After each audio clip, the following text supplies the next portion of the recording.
केशवपुर गांव में सत्यनारायण नाम का एक बुजुर्ग अपनी बेटी गीता के साथ गरीबी में जीवन गुजार रहा था।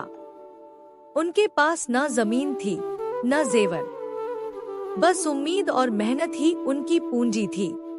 रमेश सेठ गुस्से से सत्यनारायण के घर घुसता है और कहता है, सत्यनारायण, सालों बीत गए, तेरा कर्ज लौटाने का नाम नहीं ले रहा। आज मुझे मेरे पैसे चाहिए, नहीं तो घर से बाहर कर दूंगा।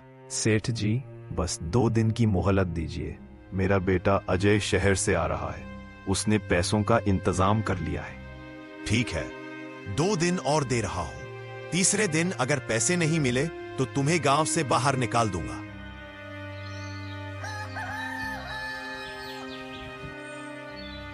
एक दिन पिता और बेटी आपस में बातें कर रहे थे। पिताजी, क्या अजय भैया आ जाएंगे? जमींदार बहुत गुस्से में था।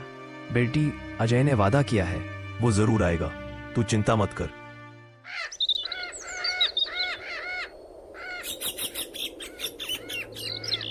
पर तीसरे दिन तक अजय नहीं लौटा और तभी गांव का एक आदमी बुरी खबर लेकर आता है। सत्यनारायण भाई, दुखद खबर है। शहर के जिस कारखाने में अजय काम करता था, वहां आग लग गई, कोई नहीं बचा। सत्यनारायण जमीन पर गिर जाता है। पिता और बेटी दोनों फूट फूट कर रोने लगते हैं।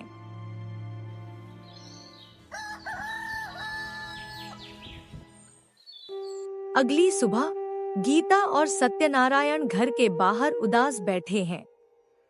अचानक एक व्यक्ति सूटकेस लेकर उनके घर के सामने आता है और उसी समय रमेश सेठ भी वहीं मौजूद होता है। कृपया बताइए, सत्यनारायण जी का घर कौन सा है?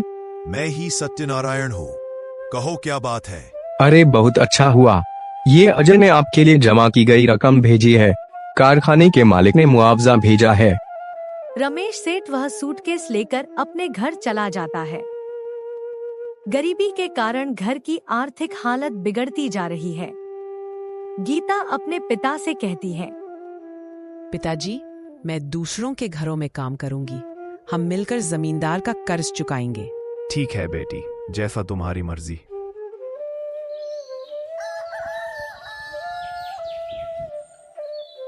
गीता ने काम करना शुरू किया। एक दिन जब वह पानी भरने कुएं पर गई, उसी समय विक्रम गांव में पहुंचा। विक्रम गीता को देखकर कुछ देर रुक सा गया, फिर दोनों अपने अपने रास्ते चले गए। विक्रम गीता को देखकर मोहित हो गया, उसे गीता बहुत पसंद आ गई। वो रमेश सेठ का घर जाता है और कहता है, चाचा जी, जब मैं आ रहा था तब मैंने कुएं के पास एक लड़की देखी थी। कौन थी वह? वो मेरी बेटी राधा थी बेटा। रमेश सेठ ने झूठ कह दिया, पर रमेश सेठ को समझ में आ गया कि विक्रम की नजर तो गीता पर पड़ी थी, जो उसकी बेटी नहीं, सत्यनारायण की बेटी थी।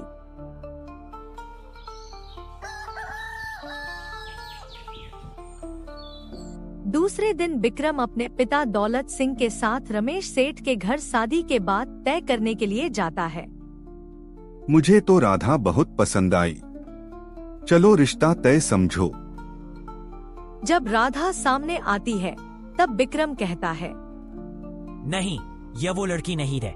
मैंने जिसे देखा था वो कोई और थी। रमेश सेठ का सपना टूटने लगता है और वह फैसला करता है, गीता और सत्यनारायण को गांव से निकाल दूं।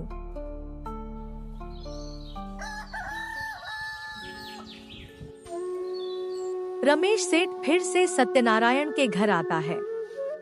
कोई है घर में? बाहर आओ सत्यनारायण, अब बहुत हो गया, मुझे मेरा सारा पैसा चाहिए, वरना घर खाली करो। पिताजी, हम ये घर छोड़ देंगे, आत्मसम्मान से बड़ा कुछ नहीं।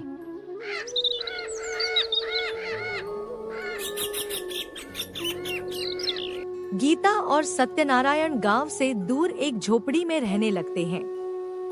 एक दिन गीता घर का सामान लेने बाजार जाती है, लेकिन लौटती नहीं।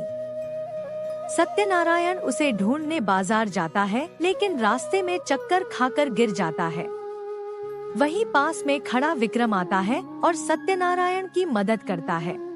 बाबा, आप इस हालत में क्यों?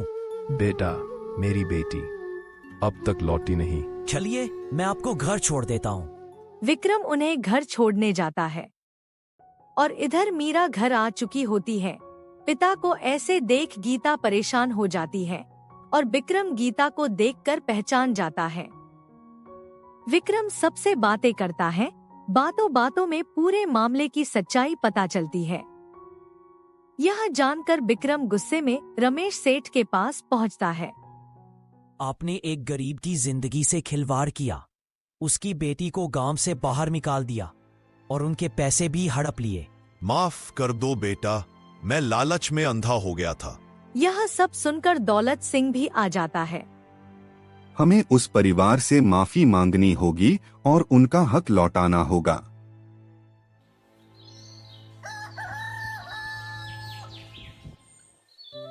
दौलत सिंह और विक्रम दोनों सत्यनारायण के घर जाते हैं और कहते हैं, बाबा, ये लीजिए आपके बेटे की मेहनत की कमाई, और अगर आप इजाजत दे तो मैं आपकी बेटी गीता से विवाह करना चाहता हूँ। बेटा, तुम जैसा दामाद पाकर तो हर पिता धन्य हो जाता है। और इस तरह गीता और विक्रम की शादी होती है। जमींदार को उसकी करनी की सजा मिलती है और सत्यनारायण को उसका सम्मान वापस मिल जाता है।